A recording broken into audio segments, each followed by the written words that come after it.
And hello ladies and gentlemen, my name is Stuart Vine and welcome to episode 10 of my modern day WWE save on TW 2020. Yes, this is the first SmackDown after my Royal Rumble rebook I did last week. Yes, obviously this is a big SmackDown. We've gone to a big announcement for what's going to happen at the Elimination Chamber. We're going to have a couple of big matches. We're going to have Sheamus versus Cesaro. We're going to have Drew McIntyre going at Sami Zayn, and in the main event we're going to have Roman Reigns taking on Shinsuke Nakamura, champion versus champion. I've stacked this card. Obviously got a couple more interesting stuff there, good storylines there as well. So it should be an interesting show. Hopefully it does well. Yes, obviously, but if you like what you see and like this series so far, please like and subscribe. Yes, obviously, and if you want to watch last week's SmackDown, it'll be on the description there. Or if you want to watch my video on Monday of my Monday Night Raw, you can check that out, obviously, as well. But yeah, please leave a comment as well. I'd like to hear more about what you think of the save. So yeah, no more to say really. I've just got to get let's crack on to doing this SmackDown. It should be good. Fingers crossed it does well. So yeah, this is my edition of Friday Night SmackDown. So yeah, let's get going. So yes, we start this week's SmackDown with a 45, very good hit from obviously the Tribal Chief is in the ring, obviously after his victory against Sheamus. Not Sheamus, I mean Cesaro, obviously. Yes, obviously, as you know, obviously he won that by sneaky circumstances, but as we know, heels, they exaggerate or they lie. But in this case, they exaggerate because he comes out, you got Roman coming out and he kind of talks about how he proved the norms on his level and that he will face... If anyone wants to face them, they've got a lot of work to do to even be up to his level. And I like this line that I put. Everyone will acknowledge me, but it's going to take a lot for me to acknowledge you. So a lot of tough talk. And then obviously we just put a situation that Cesaro, Drew, Sheamus, Sami Zayn, Shinsuke Nakamura come out just sitting there claiming their case to face the champion.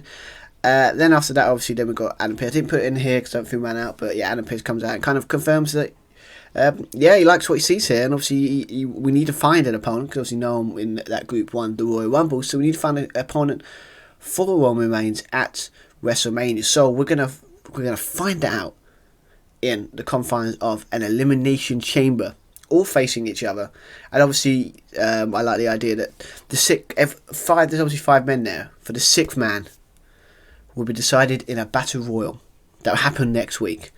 Everyone is eligible to be in it. So we're going to have a battle royal. I find it's going to be number 6 in the entrant. Nice way to give like the whole roster can have a chance to get into the match.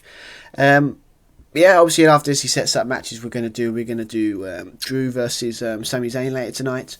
We're going to do that one there. I think we got Sheamus versus Cesaro, and we're going to have in the main event Roman Reigns versus Shinsuke Nakamura, champion versus champion in the main event. So, huge stuff there. But, pretty stuff here. But, yeah, I need to set this up quite nicely. But, yes, that's 45. Very good start here for who's involved. Obviously, Roman would be the top of the dog here. But, so sets up some interesting stuff going through the show. But, after that, we have the WWE SmackDown Women's Champion, who successfully defended her title last week on SmackDown, is now in a one-on-one contest with Xia Li. But the question, this match doesn't go according to plan, or doesn't go the way that people think. So Charlotte Flair going to win? Is Xia Li going to get a surprise win? So we'll find out. Obviously, first match on this show, and it gets a 42, very good actually when you think about it. Xia Li got 23, a 50 by Charlotte. Said that the announcement quality lifted the match. That's good stuff there. Obviously wins with a figure 8 leg lock. I put she just hit the natural selection to get the win. But yes, as you can see there, surprise, Toni Storm makes her debut on SmackDown. Obviously, when I was going through, I figured out that we have her on. She hasn't left yet. So that's a great thing. So that means that I can maybe book her and use her the way that it should have been. But her first, she debuts by getting involved on Xia Li. And Charlotte Flair hits a natural selection for the win. How I put this is she tries to go for a win. But then all of a sudden, a hooded figure comes from the crowd, hits her with a chair. The ref doesn't see this, and then this is the natural selection for the win. But obviously, we're going to tease that we don't know who this is, because obviously, why not? Obviously, we can't do it in the game, but we can do it in the storyline in general. So obviously, after that, obviously Charlotte Flair gets the win. But after that, obviously, the Master Figure comes into the ring and beats down Xia Li. For a 28, that's fine. For the numbers that these women are on, that makes sense. You're not going to sacrifice. It's going to take a lot to build these women up. I did put it on a bit longer, but that's fine. I'm Hulk, I give it. But yes, obviously beats her down with a chair, and then obviously moves the hood, and then boom, it's Toni Storm, and yeah, she's arrived on SmackDown. The former WWE NXT UK Women's Champion is on Friday night SmackDown. So against Xia Li, first opponent. It's going to be like a low key kind of women's match, but I think we need to do a couple of these more when you want to build up the women's division, because the worst things, you got Charlotte, Sasha Banks. That's about it. You obviously got Shayna Baszler and all that, Naomi and all that, but you've got to build them up a lot. So I'm hoping that's the plan. But hopefully this feud will help elevate both of these women here. But yeah, so obviously Toni Storm is on SmackDown. So obviously after that we have more problems with the women's division. With obviously Sasha Banks and Shayna Baszler having a disagreement, aka a fight backstage. Obviously we cut to that for a 37, ouch, that hurts. But yeah, I mean, that should have done better. But you know, I don't know if it's just because of how long it was, or because I don't know. Maybe it's just not doing it for the game at the moment. The game's weird like that. But yeah, the simple thing here, it's just nothing crazy here. We cut to the back. We see Shayna Baszler and Sasha Banks fighting in the back. Security breaking them up, kind of signaling obviously because Shayna Baszler broke Sasha Banks' arm, so she's not happy, and obviously. She got a little bit of revenge at Royal Rumble, but she's still out for blood, Sasha Banks. So hopefully this sets up maybe a match between each other again, or maybe what I'm planning to do with them. But yeah, so yeah, a big feud between those two. Hopefully it will start something really cool. But obviously after that we hear from the conspirator himself, Sami Zayn, talking about he might have not got the IC gold, but he wants more gold. He wants to win. If you can't go for the IC gold, you might have to go for the world title, so people can hear what he has to say. For 53, very good here. Yes, he sits there and says he wants to win the championship gold. Wants to win the Universal title, and obviously then Drew comes out and says, basically Sami Zayn is like confident sitting there, also saying that he's going to be like, I could beat anyone. I could beat all these people in this match. And obviously Drew McIntyre comes out and says, okay, you want to prove that, Sami Zayn? So sets up a match between both of them. And obviously that match will be next. Obviously we're going to have Sami Zayn versus Drew McIntyre. In many matches I'm going to do for the weeks between the opponents that are going to be in the Elimination Chamber #1 contendership match for the Universal Championship, with the winner facing Roman Reigns at WrestleMania. So the question is going to win. Is it going to be Drew gets the advantage, or is it going to be Sami Zayn? And the answer to that question is Sami Zayn gets a surprise win against Drew McIntyre. It says a Luba kick, but Sheamus gets involved. Obviously, the stuff between Sheamus and Drew is not over. Obviously, after elimination at WrestleMania, so it's not going to be over for a long shot. But yeah, 53 here, very good. The way I've put this is basically Sheamus just about McIntyre's just about to go for the Claymore kick. Gets distracted by Sheamus. And Sami Zayn gets a roll up for the win, so it's like a shock victory, flash in the pan victory, not like a straight up clean win. It's a tainted win because Sheamus gets in the ring. But obviously after this, Drew's lost, he's down. Sheamus comes into the ring and comes into the ring. Drew McIntyre is down for the count, and he goes into the ring and hits a bro kick for a 46. After that, obviously hits a bro kick on Drew. This feud isn't over as well. Then the two have still got hatred between each other. So yes, so obviously that, and obviously he stands tall. So Sheamus gets a bit of one upper hand on Drew in this instant. But yeah, so yeah, 46, very good there. Obviously after this we hear from another Drew, not the Drew McIntyre. We hear from Drew Gulak. Obviously still trying to convince Ricochet to join his tag team, and kind of trying to convince him to become partners, tag team partners. For a 44, very good. Actually does way better than I expected. This is kind of thing of like Drew Gulak kind of trying to get Ricochet to the team, as he said. He isn't sure, but he's slowly getting there, because obviously I put Gulak was helping him during the Royal Rumble match, so he's getting there slowly, but he's not there yet. But Drew Gulak understands that maybe he needs to show him more in the ring that he's a worthy partner, tag team partner. So obviously he said he's just put a match between Angel Garza, and he's going to go in there and prove why he should be Ricochet's tag team partner. So obviously that match will be, as always, will be next. We're going to have Drew Gulak versus Angel Garza. Garza? I can't even say it. Angel. As you said here, to put Angel. Against Angel. Who's going to win? The answer to that question is... Wow. That is absolutely horrible. That is harsh. Very, very harsh. Wow. I mean, that's just so horrible. I mean, 15. I mean... For performance that gets 35 by Drew Gulak, 29, and then all that crowd were turned off by the match outside the pre-show, but workers haven't been invested in. It's because the first time I use it, I get punished for that. Oh, this game sucks sometimes. This game so sucks. But yeah, the way I put this is obviously Angel Garza tries to go for the win. Gulak hits out. I finish it. I don't know the gut. I think the gutlock submission, that'd be fine. Gets the win here. 15. Ouch. That is horrible. This game is very harsh sometimes. How can you get invested in the storyline that... I don't know. Apparently you can't just do random matches without having to have a storyline on it. Very harsh there. It's going to affect the score along. But obviously after that, hopefully this next one gets better. Next one we're going to get, was it Mustafa Ali and Angel Garza are tag team, so they go out and attack Drew Gulak on a 2-on-1 attack after the match. For 31, that's what the match probably should have got. I think the game has just been really harsh with the match here. But yes, obviously then it's a simple one, a beat down 2-on-1. Then Ricochet comes for the save, but the way I've put this is he returned the favour for the help he's been helping, but doesn't mean they're going to be tag team partners just yet. Really trying to tease this out, because it's I think if I booked it right, this could be a moment where when he does finally join or become tag team partners, the crowd will pop for it. I don't know the game's going to be liking that, but yeah, 15, that's harsh. 15, 17, very harsh score there. But it just means I've got to try and do more stuff for these guys, and hopefully the game will reward me for that. But obviously, so helps Drew McIntyre tonight. Doesn't mean that they're not tag team partners just yet. But obviously, talking about tag teams, one former SmackDown tag team champion in Cesaro is talking about what happened at the Royal Rumble and against what happened at the Royal Rumble and his ability and his desire to finally win the world title at some point this year.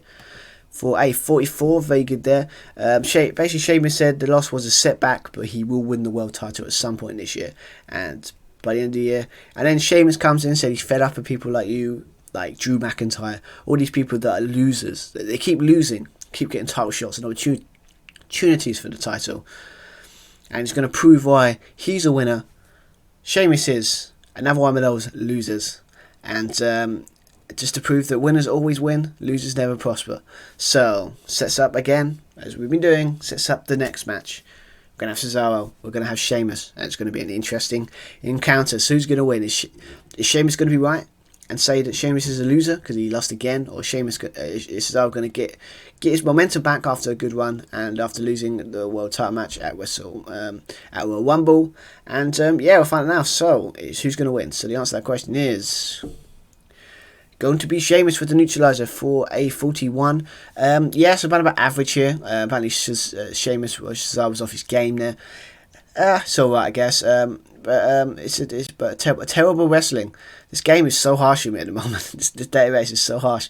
It's one about... I would have got a 15-6 in a couple of months if I booked them up. But yeah, the way I've set this up, obviously, I don't think I've put it in here. But in this match, obviously, it's a good match. But Sheamus is about to hit his finisher. But then Drew McIntyre comes out to distract. And obviously, Cesaro was able to hit the neutralizer out of nowhere to get the win, 12-41. So Cesaro still in it. Still gets momentum. Sheamus, he's the loser. He is not happy. But then obviously after the match, you get Drew comes into the ring with the chair, for a 40, very good there. Obviously, he comes into the ring, tries to attack Sheamus, but Sheamus gets out of there. Unfortunately, Rich Holland is still in the ring, so unfortunately, we know how this works. Guess who's going to get the beating with the chair? Yes, Rich Holland is going to get the beating with the chair. So yeah, he gets a couple of chair shots, and he points to Sheamus again, saying, pointing to Sheamus, saying, "This is not over. What you did, you will pay." So this feud's gonna put onto Elimination Chamber. Would it get to spring up to WrestleMania? I don't know yet. But it's I'm thinking about it, so it's pretty good stuff here. But yeah, so obviously Drew is not happy. Sheamus got a lucky escape, and poor Rich Holland. I mean, if I was going to be really harsh, I can sit there and say he started hitting his legs, because that's where the injuries usually come from Rich Holland.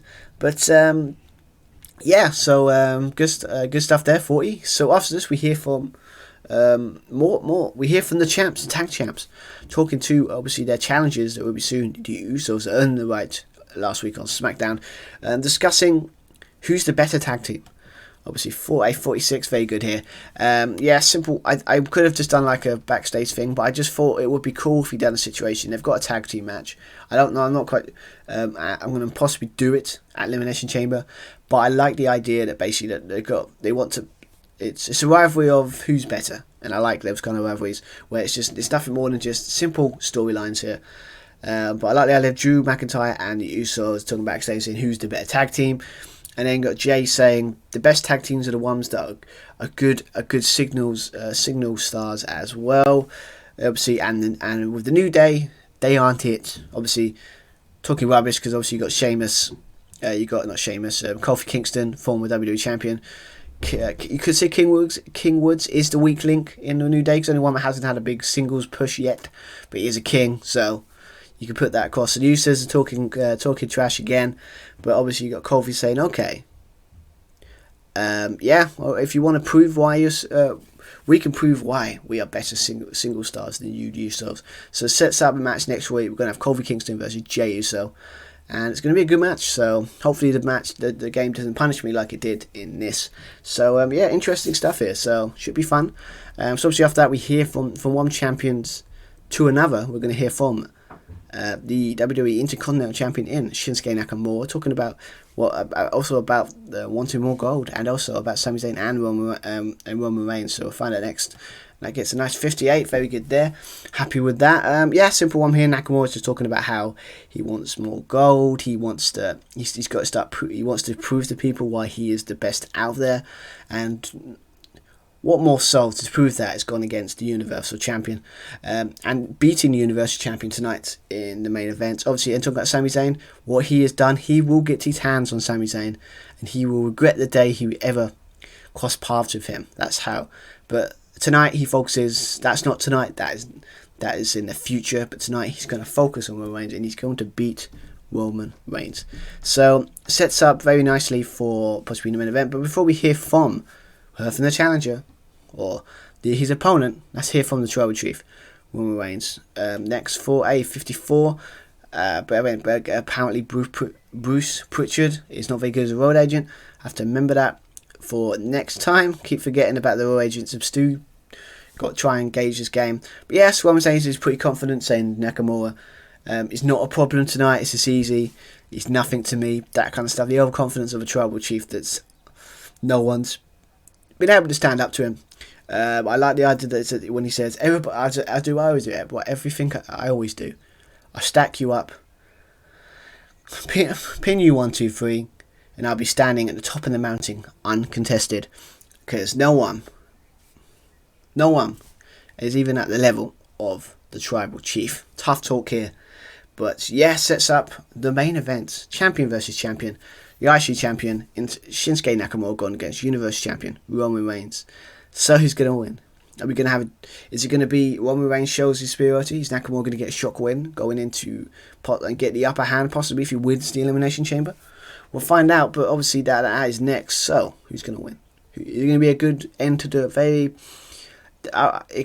Hopefully a good show. Hopefully that score we got earlier doesn't. Let's find out. So the main event. Who's going to win? Let's find out. So the winner is 49, we got Roman Reigns with a spear on Nakamura. 60, I think that's really harsh here. So you get a 60 from Roman Reigns, a 50 from Shinsuke Nakamura. Only gets a 49. At least get a 50. This game's been really harsh to me tonight. But yeah, obviously the same here. Obviously, I like the idea that Nakamura tries to hit the finisher, Usos comes involved, hits a spear for the win. I know I've used this for the whole night, but I think it can be used a bit too much, but I think it works for the stuff I've used it for. But yeah, 50-60 there. Yeah, obviously after this we've got a situation of obviously a simple end the show with obviously Bloodline after this comes to ring with a nice with a good old fashioned beat down on the Shinsuke Nakamura for 48. Yes, and as you can see there, obviously the way I'm setting up this is obviously then beat down and Drew comes to the save surprisingly. I don't know why. Obviously we'll find out next week obviously, but it sets up a match that we're going to have next week. It's not going to be confirmed until next week, but it's kind of set up that Roman Reigns is going to go against Drew McIntyre. I mean, a rematch. It's going to be interesting. So, good stuff here. But, yeah, so it ends the show quite nicely. I don't know if we're going to get a good score. I don't know. I don't think... I think if we can get... I'm hoping we can get at least like a high 50. If we can get that, I'll be a happy man. So, but if we get similar to Raw, because Raw got a 61, if I remember. So let's find out. So let's see what this edition of Friday Night SmackDown got. Let's find out. 53. Ouch. Okay, I gotta be honest, that 15 probably didn't help. And coming out as 31s, 37s. But a 53, it seems like so obviously Raw is a better score this week. I think this is a bit harsh. I think SmackDown you obviously got to build a lot more than Raw, because obviously SmackDown has basically been demolished purely for the fact, because we've obviously built everything of Roman Reigns, but don't build anybody else. So I've got a lot more work on SmackDown to do. But yeah, I think the best match I said here is probably the Sami Zayn Drew McIntyre match 53. The main event didn't do as well as I would like. Should have done better. 15 by that age. I think the game's really harsh with that 15.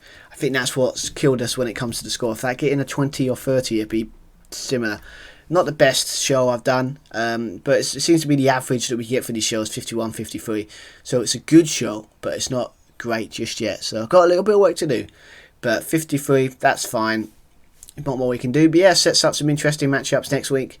Obviously, we've set up for Roman versus Drew. So, and they've got some other big matches to do as well. So yeah, so we'll find out then. So yeah, interesting stuff. 53. I wish we could do. I think the game's been harsh there, but I think I could do better. So yeah, 53. I'm okay with that.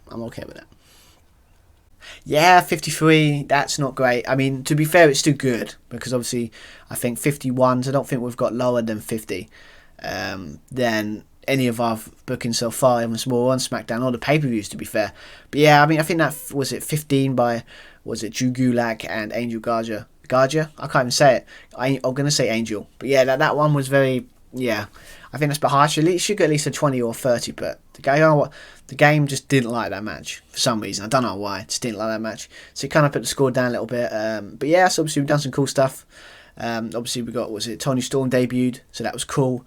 The best match, obviously, ironically, was Sami Zayn versus Drew McIntyre. Obviously, in real life, they're doing that, so that'd be cool. But yeah, I've got some interesting stuff for the next SmackDown. So if you don't, make sure you don't want to miss that. Please like and subscribe. That'd be awesome. Leave a comment as well. Yes, obviously, I'll be back on Monday, 4:30. We're doing our Monday Night Raw. We're gonna have some interesting stuff. Obviously, set up for the big stuff going into the Elimination Chamber. So yeah, good stuff there. So yeah, hope you've enjoyed. 53. I know next time I could do a better show. So hopefully next SmackDown we'll do. But Raw, we've been rolling on. So we're back on Raw. Have a good weekend. Have a good weekend. I'll be back on Monday. See you then. Bye everyone. Bye.